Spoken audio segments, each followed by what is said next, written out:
Ngiyalibingelela namhlanje ngegama elihle, igama likaJesu Kristu, inkosi yethu owasifela esiphambanweni wavuka obusayo. Sithanda ukubala uGenesis chapter 1 verse 1. IBhayibheli lithi, ekuqaleni uNkulunkulu wadala amazulu nomhlaba. Siyabonga uNkulunkulu izwi lakhe. Nxa sikhangela livesi, iBhayibheli lithi ekuqaleni uNkulunkulu. Sifisa ukuthi namhlanje ekuseni sibize uNkulunkulu unamandla, uNkulunkulu oqala izinto zonke, ukuthi ebuye eqale into entsha eZimbabwe, eqale into entsha elizweni lethu, eqale umbuso wakhe ngendlela yakhe ephezulu kuleli ilizwe leZimbabwe. Sifuna ukubuza uNkulunkulu ukuthi lesi simo esiyiso sona angenele, abuse njengoNkulunkulu. Akunani ukuthi sesifike ngaphi, akunani ukuthi ubani uyenzani, kodwa thina usizo lwethu luvela kuThixo. Asithandazenini.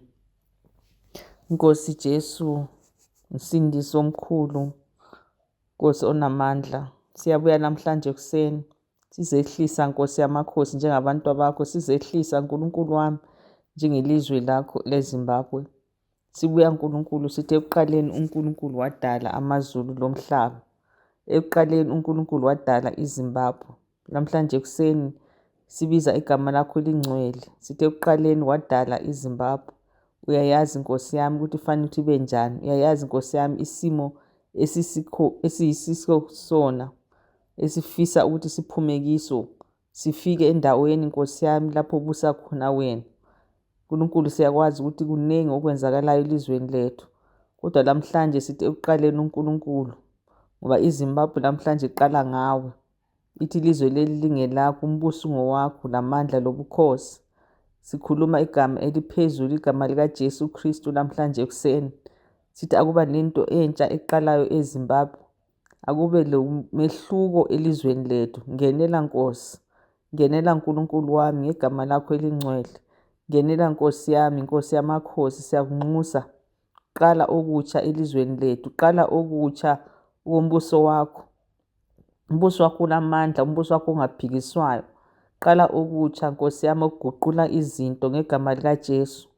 Baba, sithembelanga ebantwini, sithembelanga epolitika, sithembelanga emalini, sithembele uJesu Kristu ophilayo. Namhlanje sithi Jesu Kristu, ndodana kaDavida, Nkosi yamakhosi, wena ongehlulwa lutho, qala okutsha namhlanje eZimbabwe.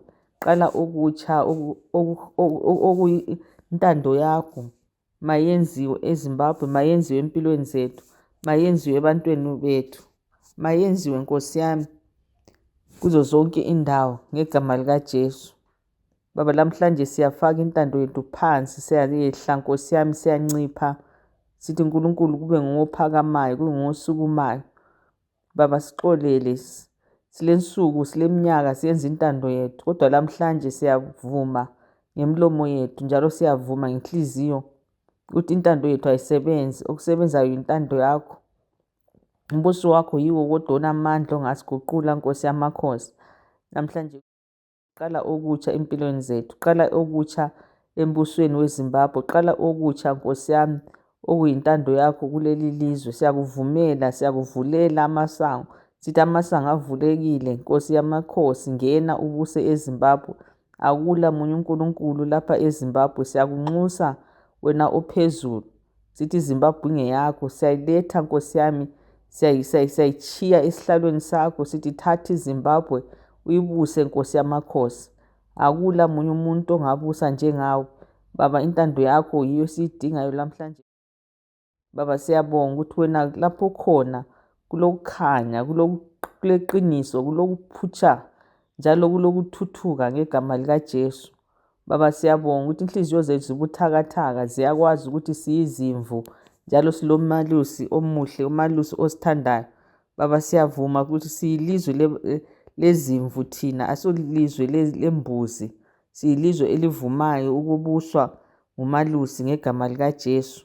Namhlanje ekuseni wena Thixo osithandayo ngendlela ephezulu. Thixo wami, Nkosi yami Somandla, namhlanje sithi thatha iZimbabwe, busa Nkosi yamakhosi, busa Nkosi yamakhosi, ongatshintshiyo, ongaguqukile.